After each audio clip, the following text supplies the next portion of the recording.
All right. So we are going to dive into something today that's pretty major. Yeah. 2024 U.S. presidential election. Oh, big one. You've given me some pretty in-depth analysis to look at. Yeah. And we're focusing on what a win for either former President Trump or Vice President Harris could actually look like. Right. Not just here in the U.S., but around the world. I mean, we're talking healthcare, Yes. economy, Yeah. social justice. Yeah. All this has a real impact on your life. Oh, yeah. I mean, this goes far beyond Yeah. just like red versus blue, Right. These are really fundamentally different visions for America's future. Right. And, the choices made in the next 4 years. Yeah. I mean, they could resonate for decades. Okay, let's unpack this a bit. Yeah. So the analysis lays out some pretty specific scenarios. Mm-hmm. One thing that really caught my eye was potential impact of Trump's economic policies Right. in a second term. Mm-hmm. And it's not just, broad strokes. Like we always hear about like tax cuts and deregulation. Right. This goes deeper. Apparently, certain industries Sure. like manufacturing and energy could see like a huge boom. Yeah, they could benefit a lot from some of the policies that are being talked about. But others like tech and renewables Yeah. might actually take a hit. Right. So you see this kind of winners and losers dynamic. Right. Where certain sectors are prioritized potentially at the expense of others. Oh, wow. And so the long-term consequences of this are really interesting. Yeah. You could see a resurgence in like traditional manufacturing jobs, Uh-huh. but that might come at the cost of innovation and growth Right. in like those emerging sectors. Okay. It's a trade-off. Yeah. It could have lasting implications for the job market and the overall structure of the economy. What about tariffs? Oh, yeah. The analysis talks about the possibility of reigniting those trade wars, Mm-hmm. especially with China. Right. Doesn't that mean prices could go up for everyday goods? Absolutely. Tariffs are essentially taxes Right. on imported goods. Mm-hmm. And those costs Yeah. are often passed down to consumers. Right. So, yeah, you could see price increases Okay. on everything from electronics to clothing. Wow. The analysis also points out that this kind of protectionist trade policy Right.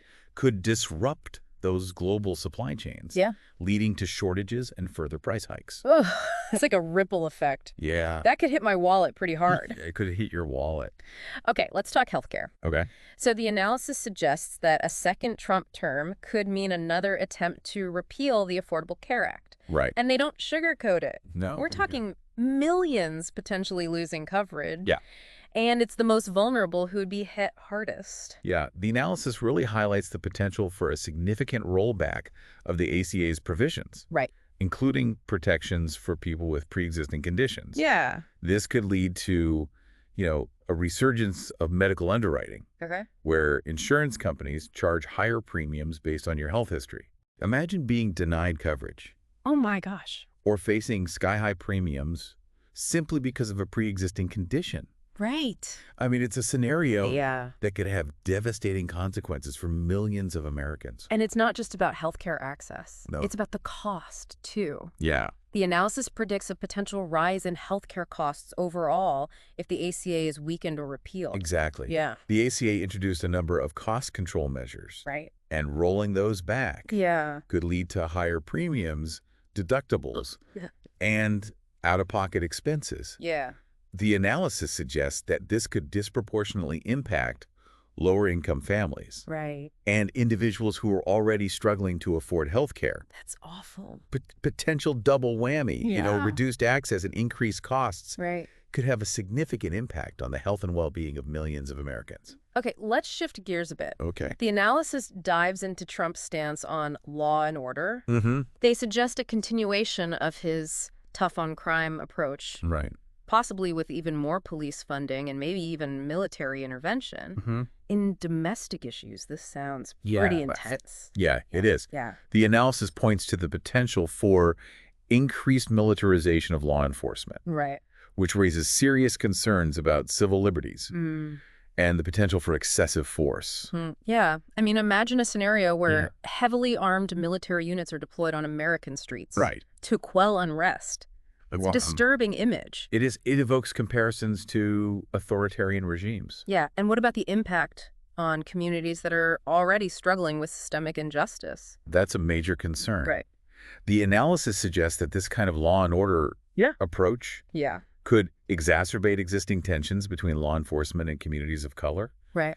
It highlights the potential for increased racial profiling, Wow. stop-and-frisk policies, Oh, wow. and mass incarceration, Right. all of which have been shown to disproportionately impact minority communities. Yeah. It's a recipe for further division and mistrust, rather than a path towards meaningful solutions. Okay, globally, the analysis predicts a continuation of the America First strategy, possibly leading to further withdrawal from international agreements. Right. Are we talking about things like the Paris Climate Agreement and the Iran nuclear deal? Yeah, and potentially others as well. Wow. The analysis suggests a scenario where the U.S. becomes increasingly isolationist, Right. withdrawing from its global commitments and prioritizing its own interests above all else. Yeah. This could have major implications for international cooperation Wow. on issues like climate change, trade, and nuclear proliferation. What does that mean for America's relationships with its allies? It's likely to strain those relationships. Okay. The analysis points to the potential for increased tensions with European allies who are already wary of the America First agenda. It also suggests that this kind of retrenchment could create a vacuum in global leadership, which could be filled by countries like China and Russia. Wow. So imagine a world where the U.S. is no longer seen as a reliable partner or a leader on the global stage. Right. It's a shift that could have far-reaching consequences for the balance of power Right. and the stability of the international order. Okay, so that paints a pretty vivid picture of what a potential second Trump term could look like. Yeah.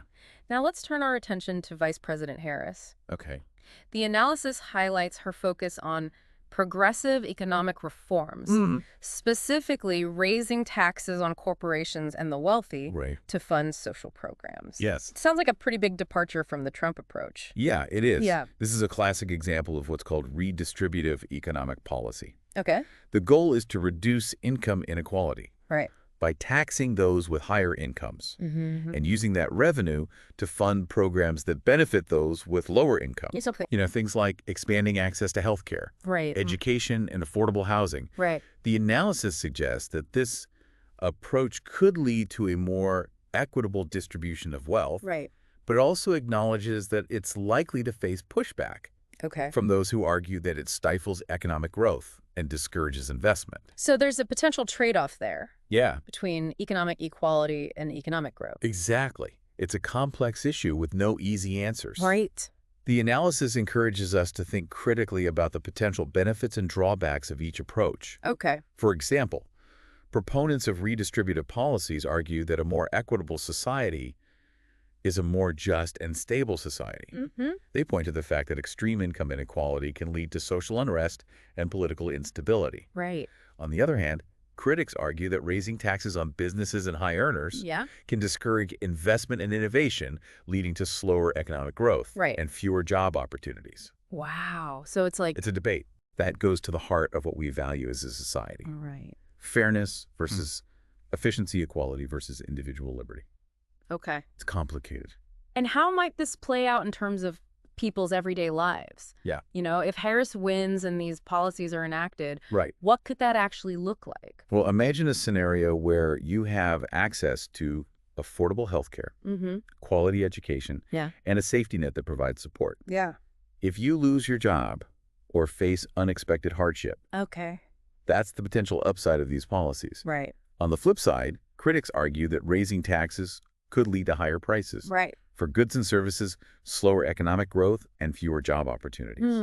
It's a complex equation with a lot of variables. Yeah. And the analysis encourages us to think critically about the potential trade-offs and long-term consequences. So it's not just about picking a side. Right. It's about understanding the nuances of each approach and how they might impact different segments of society. Precisely. Yeah. And it's important to remember that these are just potential scenarios. Right. The actual outcome will depend on a multitude of factors, including the specific policies that are enacted to the political climate and the overall state of the economy. Right. So yeah, It's a lot to think about. it is a lot to think about, Yeah. but it's important stuff. It is. Yeah. Well, we're going to take a quick break, and Sure. we'll be right back to dive into more of this analysis. Sounds good.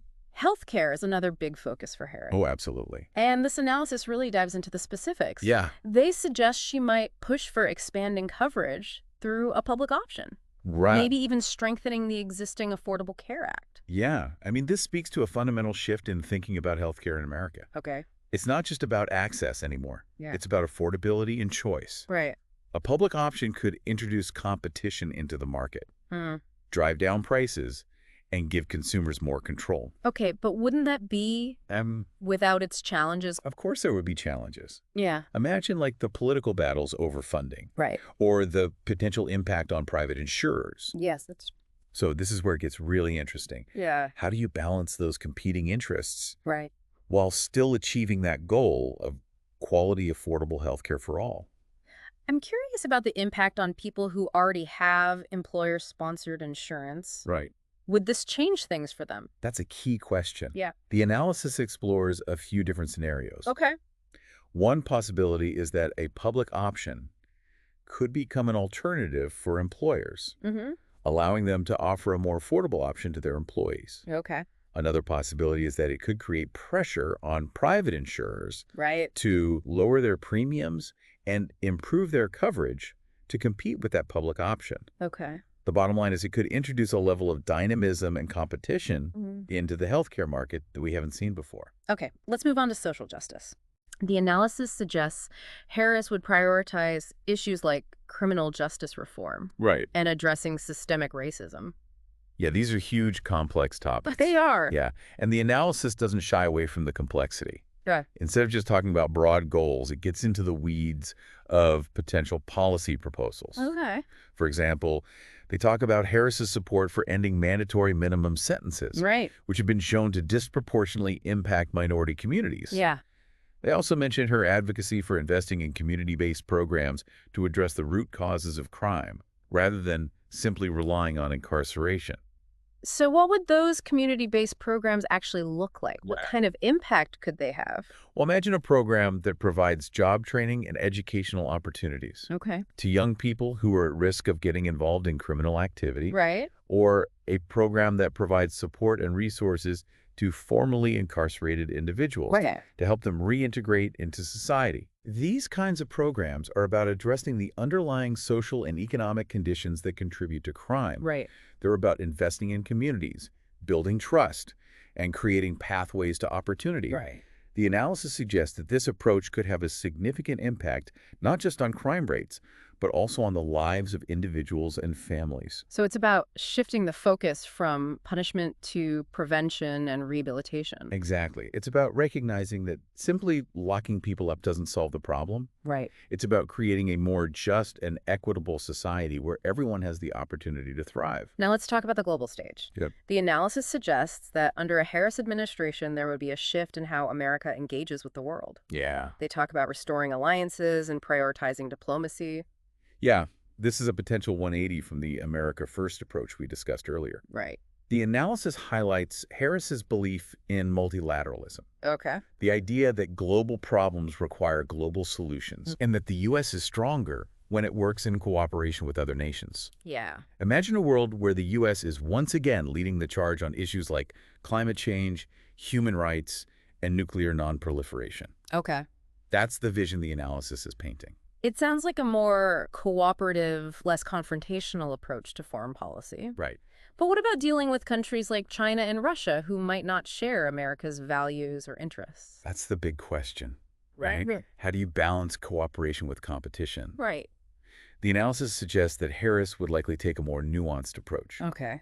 You know, she's been critical of China's human rights record and aggressive actions in the South China Sea, but she's also acknowledged the need for cooperation on issues like climate change and trade. Okay. It's about finding a way to engage with these countries on areas of common interest while also standing up for American values and interests. It sounds like a delicate balancing act. It is, and it requires a deep understanding of global politics, a willingness to engage in tough diplomacy, and the ability to build coalitions with other nations. No, let's bring this back to you, the listener. Yeah. We've covered a lot of ground exploring the potential impacts of both a Trump and a Harris presidency. And it's important to remember that these are just two of many possible scenarios. Right. The actual outcome of the election will depend on a multitude of factors, Of course. many of which are impossible to predict with certainty. But what we can do is try to understand the stakes. Yes. To really grasp how these different visions for America could play out in your life, in your community, in the world. Exactly. It's about moving beyond the partisan rhetoric and the sound bites, to really engage with the issues, Right. to think critically about the potential consequences of the choices we make as voters. Think about it this way. Yeah. If the Affordable Care Act is significantly altered, how would that affect your access to health care? Right. If taxes are raised or lowered, how would that impact your family's budget? If the U.S. takes a more isolationist approach to foreign policy, how might that impact your sense of security in a globalized world? These aren't just abstract policy debates. Yeah. They're real-life issues that could have a profound impact on your life. And that's why it's so important to be informed, Absolutely. to understand the different perspectives and the potential consequences so you can make an informed decision when you cast your vote. Absolutely. That's- Your vote is your voice. Right. It's your chance to shape the future, not just for yourself, but for your community and your country. We've thrown a lot of information at you today, We have. but we hope it's empowered you to think critically about the choices ahead. Because at the end of the day, this election isn't just about picking a president. It's about choosing the kind of future we want to create. Yeah, it's been quite a journey unpacking all of this. It has. It feels like we've gone beyond just the typical election buzz and really gotten into the nitty-gritty of what's at stake. And I think what's been most striking is how interconnected everything is. We've talked about economic policy, healthcare, social justice, foreign policy. Right, But these aren't separate issues. They're all intertwined. right. And the choices we make in one area will inevitably have ripple effects in others. Yeah. That's so true. Yeah. Like, we can't talk about economic policy without considering the impact on healthcare access, Right. or discuss criminal justice reform without acknowledging the role of systemic racism. Absolutely. That's all connected. Exactly. And that's why it's so important to approach this election with a holistic perspective. Right. It's not just about picking a candidate who aligns with your views on one particular issue. Mm-hmm. It's about understanding their overall vision for the country and how that vision will address the complex interplay of challenges we face. I think this deep dive has really highlighted the power of informed choice. Yes. It's easy to get caught up in the emotional rhetoric of a campaign, Right. but when you take the time to really understand the issues, the potential consequences, the different perspectives, Yeah. it gives you a whole new level of clarity. And with that clarity comes a sense of agency. Right. You Yeah. realize that your vote isn't just a symbolic gesture. It's a concrete action that can shape the future. So as we wrap up, I want to leave you, the listener, with this thought. Okay. What kind of future do you want to see? Yeah. What values are most important to you? Mm-hmm. And how can your vote help bring that future to life? Don't just vote based on party affiliation or personality. Dig deeper. Research the candidates. Yeah. Engage in conversations with people who hold different views. Right. Challenge your own assumptions. And then when you step into that voting booth, Yeah. cast your vote with intention, knowing that you're not just choosing a president, you're helping to shape the destiny of a nation. Thank you for joining us on this deep dive. We hope it's given you some food for thought and inspired you to stay engaged in the political process. Remember, your vote is your voice, so make it count. It's been quite a journey unpacking all of this. It has. It feels like we've gone beyond just the typical election buzz and really gotten into the nitty-gritty of what's at stake. And I think what's been most striking is how interconnected everything is. Yeah. We've talked about economic policies, healthcare, social justice, foreign policy. Right. But these aren't separate issues. They're all intertwined. Right. And the choices we make in one area will inevitably have ripple effects in others. That's so true. Yeah. Like, we can't talk about economic policy without considering the impact on healthcare access. Right. Or discuss criminal justice reform without acknowledging the role of systemic racism. Absolutely. It's all connected. Exactly. And that's why it's so important to approach this election with a holistic perspective. Right. It's not just about picking a candidate who aligns with your views on one particular issue. Mm-hmm. It's about understanding their overall vision for the country and how that vision will address the complex interplay of challenges we face. I think this deep dive has really highlighted the power of informed choice. Yes. It's easy to get caught up in the emotional rhetoric of a campaign. Right. But when you take the time to really understand the issues, the potential consequences, the different perspectives, Yep. it gives you a whole new level of clarity. And with that clarity comes a sense of agency. Right. You realize that your vote isn't just a symbolic gesture. It's a concrete action that can shape the future. So as we wrap up, I want to leave you, the listener, with this thought. Okay. What kind of future do you want to see? Yeah. What values are most important to you? Mm-hmm. And how can your vote help bring that future to life? Don't just vote based on party affiliation or personality. Dig deeper. research the candidates. Yeah. Engage in conversations with people who hold different views, challenge your own assumptions. Right. And then when you step into that voting booth, cast your vote with intention, knowing that you're not just choosing a president, you're helping to shape the destiny of a nation. Thank you for joining us on this deep dive. We hope it's given you some food for thought and inspired you to stay engaged in the political process. Remember, your vote is your voice, so make it count.